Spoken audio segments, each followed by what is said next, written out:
আসসালামু আলাইকুম। এসএসসি পরীক্ষার্থী 2026 তোমাদের বাংলা প্রথম পত্রের টেস্ট ও ফাইনাল সাজেশন দিচ্ছি। তো সামনে যেহেতু তোমাদের টেস্ট পরীক্ষা রয়েছে, একই সাথে তোমাদের তার পরবর্তী সময়ে ফাইনাল পরীক্ষা হবে। তো যা হোক, আগে হচ্ছে তোমাদের টেস্ট পরীক্ষাটি অংশগ্রহণ করতে হবে এবং টেস্ট পরীক্ষা যদি ফেল করো তাহলে কিন্তু তুমি ফর্ম ফিল আপ করতে পারবে না। কাজে খুবই গুরুত্বপূর্ণ। আর একটা সুখবর রয়েছে তোমাদের জন্য, সেটা বলতেছি।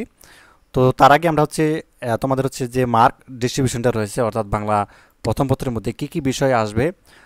যেরকমটা গত বছর ছিল যে 7টি সৃজনশীল দিতে হতো, 9টি সৃজনশীল থেকে 7টি সৃজনশীল দিতে হতো এবং একটি নাটক, একটি উপন্যাস ছিল এরকম। কিন্তু এই বছর কিন্তু তোমাদের এরকম না, ঠিক আছে? অনেকে হচ্ছে তোমরা অর্থাৎ সিলেবাসটা জানো না বা পরীক্ষার মধ্যে কী কী আসে এগুলো অনেকেই জানো না।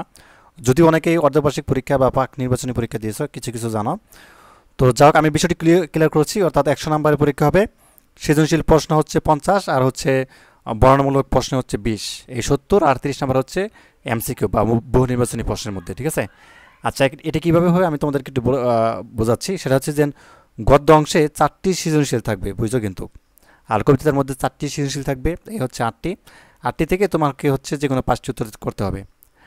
আর অর্থাৎ গদ্য থেকে 2টি আর হচ্ছে তোমার কবিতা থেকে 2টি, আর একটি যেটি রয়েছে ওটা উপন্যাস রয়েছে একটা, ওটা থেকে দিতে হবে। আর যে বহু নির্বাচনী বা হচ্ছে এমসিকিউ, সেখানে হচ্ছে তোমাদের অর্থাৎ 15টি থাকবে গদ্য অংশ থেকে আর কবিতা অংশ থেকে 15টি, ঠিক আছে?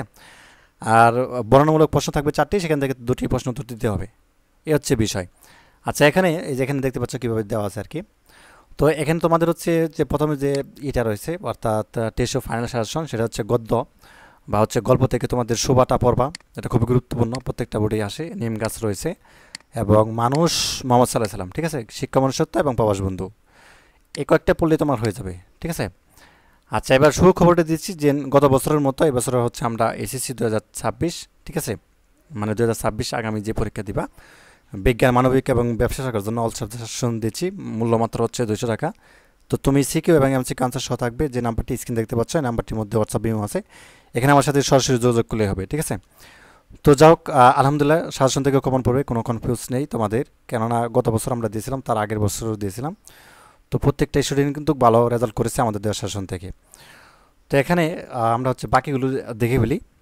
আচ্ছা, আমি যেটা বলছিলাম যে আসলে সাজেশনের মধ্যে আসলে এমসিকিউ এবং সিকিউ আনসার সহ কিন্তু পাবে, ঠিক আছে? আর এখানে যে সাজেশনগুলো দেখতে পাচ্ছ একেবারে শর্টকাট সাজেশন দিচ্ছি, মানে কী কী বিষয় পড়তে হবে আর কি। আচ্ছা, পদ্য মানে কবিতা থেকে পড়বা হচ্ছে কবিতা কনক, ঠিক আছে? মাইকেল মধুসূদন দত্তের যে কবিতা কনক রয়েছে এটা পড়বা। এবং সেই দিনে মাঠ, ঠিক আছে, উমর ফারুকটা পড়বা এবং তোমাকে পাঁচজনের স্বাধীনতা 20টা পড়বা। তো আশা করি বেশি বুঝতে পারছো। আর উপন্যাস পড়বা। উপন্যাস এই বছর কিন্তু একটাই দেওয়া আছে, সেটা হচ্ছে 1971, ঠিক আছে? তোমরা সিলেবাস যদি দেখো ওখানে কিন্তু একটা উপন্যাস দেওয়া আছে। আচ্ছা, 1971 যে উপন্যাসটা রয়েছে এটা কিন্তু আসলে মূলত তোমাদের হচ্ছে হুমায়ুন আহমেদের লেখা।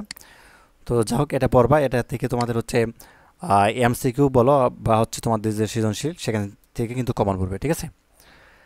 আচ্ছা, এই হচ্ছে বিষয়, এভাবে হচ্ছে তোমাকে আনসার করতে হবে।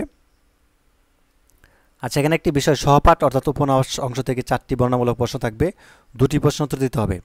প্রত্যেকটি প্রশ্নের 2টি অংশ থাকবে, ক অংশের জন্য 3 এবং খ অংশের জন্য 7 নম্বর বরাদ্দ থাকবে। আচ্ছা, উপন্যাসটা হলো তাহলে তোমাকে এভাবে দিতে হবে, ঠিক আছে? আর সৃজনশীল থাকবে হচ্ছে গদ্য এবং পদ্য থেকে। তো সেখান থেকে তোমাকে হচ্ছে 5টি অ্যান্সার করতে হবে। আর উপন্যাসের বেলায় তোমাকে কিন্তু এই বর্ণনামূলক প্রশ্ন এবং 4টি থাকবে, 2টি প্রশ্ন উত্তর দিতে হবে 4টি থেকে আর কি। প্রত্যেক প্রশ্নের 2টি অংশ থাকবে। ক ক এর জন্য 3 নম্বর পাবা আর খ নাম্বারের জন্য তুমি হচ্ছে 7 নম্বর পাবা। এইভাবে হচ্ছে তোমার যে উপন্যাস অংশ রয়েছে 1971, এভাবে পরীক্ষা দিতে হবে, ঠিক আছে? তো যাই হোক, এই হচ্ছে তোমাদের বিষয়। তো ধন্যবাদ সবাইকে ভিডিওটি দেখার জন্য। আর যারা সাজেশন নিতে চায় এই নাম্বারটির মধ্যে যোগাযোগ করলেই হবে, ঠিক আছে? তো ধন্যবাদ সবাইকে ভিডিওটি দেখার জন্য। আল্লাহ হাফেজ।